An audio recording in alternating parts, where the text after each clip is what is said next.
Hey ladies and gentlemen, this is ggurface and now I'll be talking about game number 2 between KiWiKaKi, which sounds like a Pokemon, and DIMAGA. DIMAGA is playing as the red Zerg on the right hand side, and KiWiKaKi is spawning as the yellow Protoss on the left hand side. The map is Scrap Station.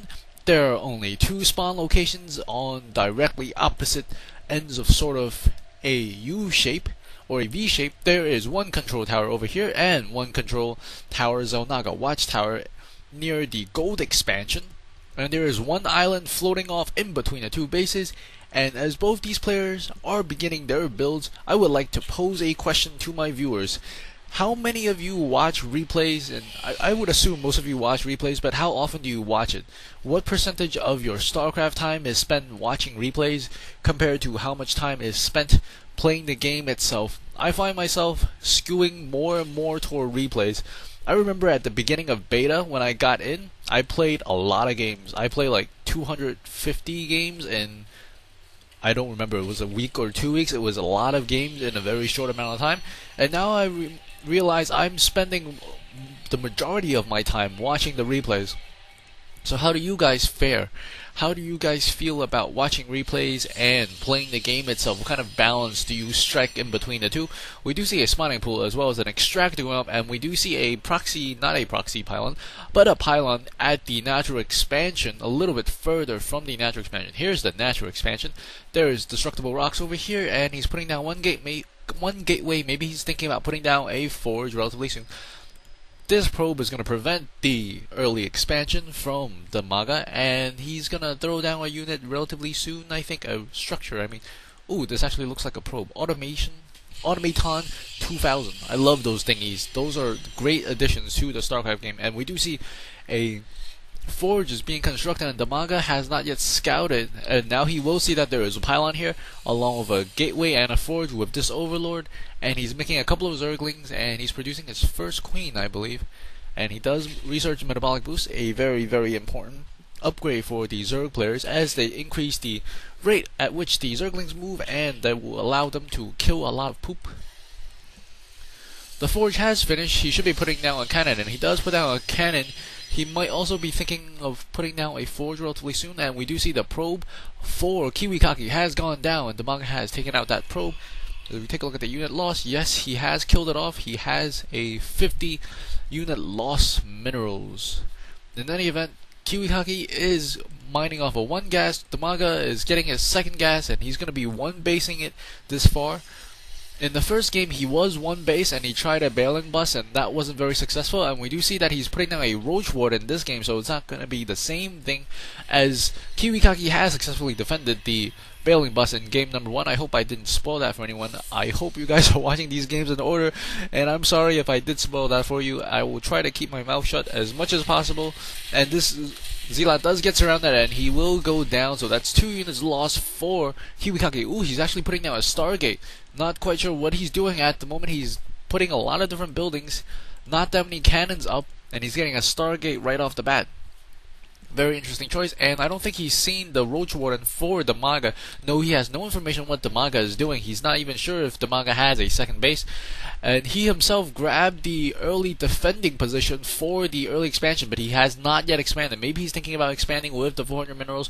We'll see what he's going to be doing shortly. He does have a Stargate, which is a little bit unusual. You normally would not have the Stargate, I think, with a early expansion, because you want to kind of get as much minerals as you want and then build up on that economy, and then you want to get some good ground forces. I don't really know if Stargate with Void Rays is the way to go, but then there are a lot of roaches, no Hydralisk, and the lair is currently being upgraded, so he doesn't have that much air defense except for this 1 queen. Yes, only 1 queen. And we do see the Glial Reconstitution for the roaches currently being researched, while the Stargate, ooh, Chrono Boost currently being wasted. He doesn't actually have enough gas and minerals to make a secondary Void Ray. I think that's what he wanted to do. And now he's going to put a pylon down over here. Ooh, we see Nidus Network, woo! Nidus Network down for DIMAGA. Nidus Network, and these roaches are surrounding Nidus Network. I think he might be thinking of popping something out very, very soon. And he does have a bunch of units loaded into it. And this pylon, very good timing by KiWiKaKi. He will see the Nidus Network is coming. I think he does. Oh no, he does not have vision of it. Now he has vision of it. When the pylon was building, he doesn't have vision, but now he will have vision. He will see it coming, and he's actually moving back his units a little bit. We do see a robotics facility. He does cancel the Nexus, so he has a Stargate and a robotics facility, and Void Ray is a little bit out of position. It's almost all the way across the half of the map, and now these roaches are going to be able to do some damage inside mineral line. One probe goes down, two, and third one, and the Void Ray is coming back, and he's going to try to take down the Stargate. Additional Zerglings coming from the Nidus Network, and he does kill off a couple more probes. Ooh, very, very good force field there. And actually, I think the DIMAGA is pulling way ahead right now, as he's actually able to kill off quite a good number of probes, and he does manage to stop the entire mining process for KiWiKaKi for quite a bit. And this Void Ray is probably going to try to take out the Nidus Network. Wow, this Void Ray has gotten 10 kills, but I think the units for the DIMAGA is actually pretty strong, because they have managed to take out the mining capabilities of KiWiKaKi. And we do see one Void Ray working on these roaches, and the second Void Ray is going to come over to help Hydralisk being produced by the DIMAGA at the moment. Ooh, we do see two queens, and he's thinking about not getting an expansion at the moment. And we do see roaches coming into the base once again. A photon cannon is being warped in, and these roaches are going to wreak havoc once again on the mining capabilities of KiWiKaKi, and we do see a lot of probes going down left and right. That is a lot of probes going down. He did manage to kill the Nidus Network, however, and he does lose quite a substantial number of probes. He only has about, let's see, that number plus 2 or 3-ish. He only has about 15 or so probes, if I'm correct. If we take a look at the unit, he has 20 probes.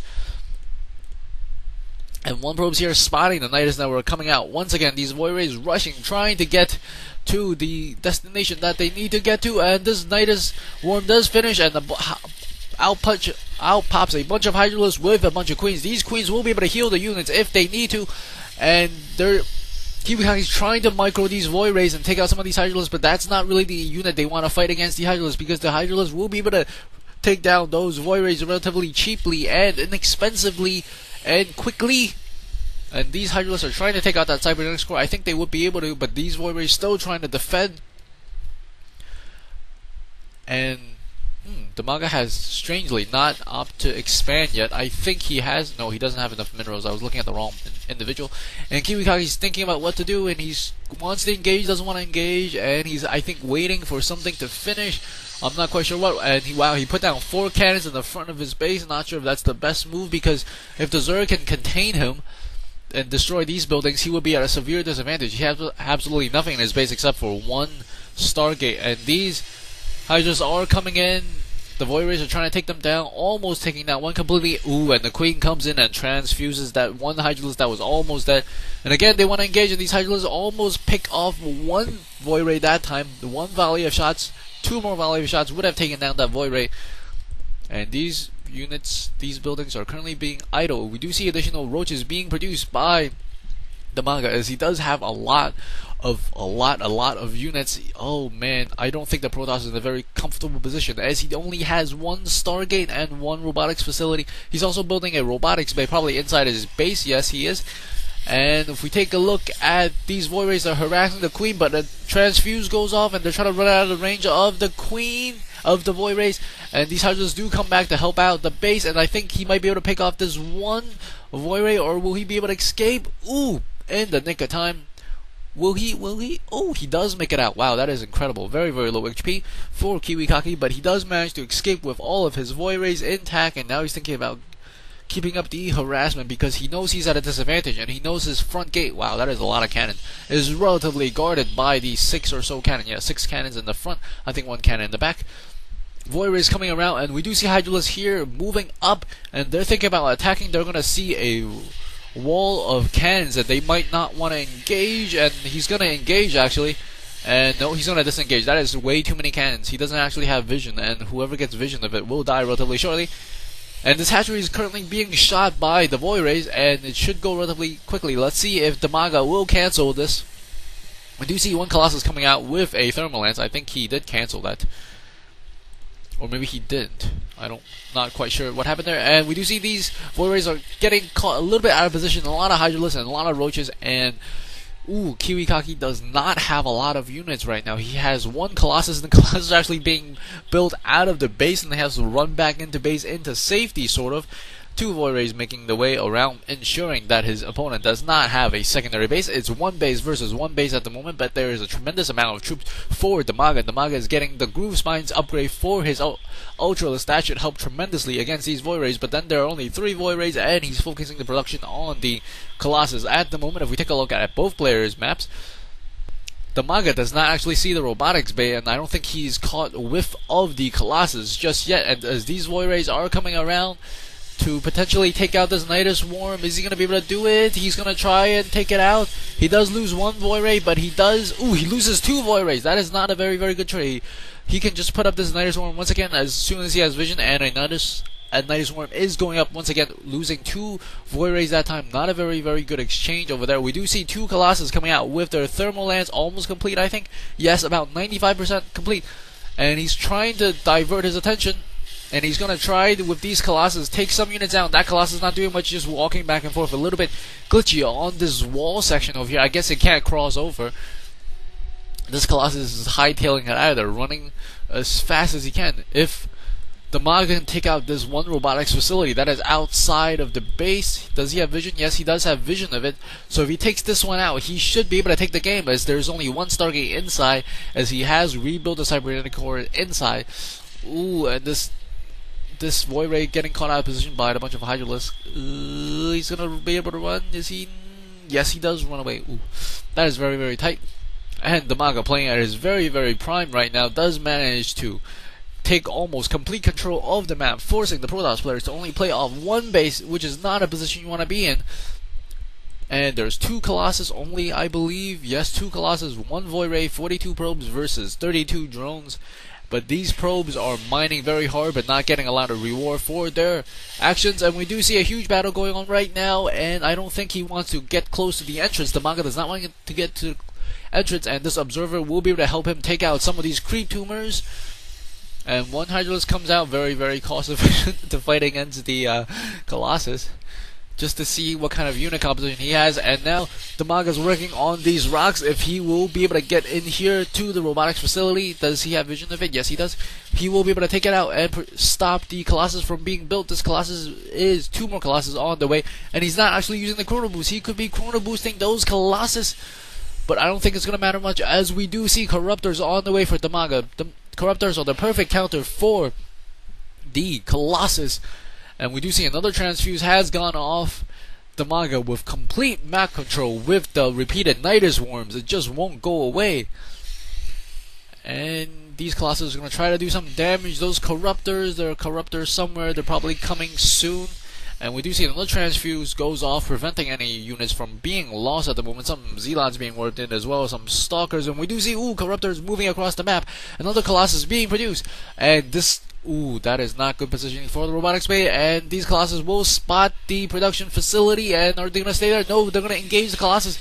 The Colossus are coming in with the Stalkers and the Zealots. And they must fall back. They have to fall back. And they're falling back.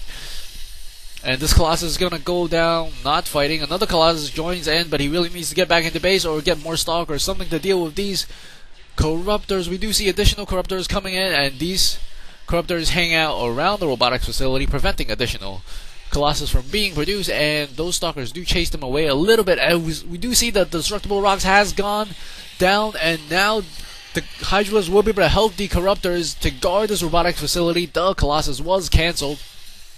And we do see 4 Colossus coming out, probably a last stand for KiWiKaKi as he marches forward. And now they're actually engaging these cannons. Very weird choice. He could probably engage the pylon. In any event, we do see a huge engagement, and we do see the Colossus falling very, very quickly to these number of Corruptors. The Stalkers can't kill the Corruptors as quickly as the Corruptors can kill the Colossus, and all the Colossus goes down, and the robotics facility goes down, and he has no more minerals to mine. He just ran out of minerals. Ooh, damn.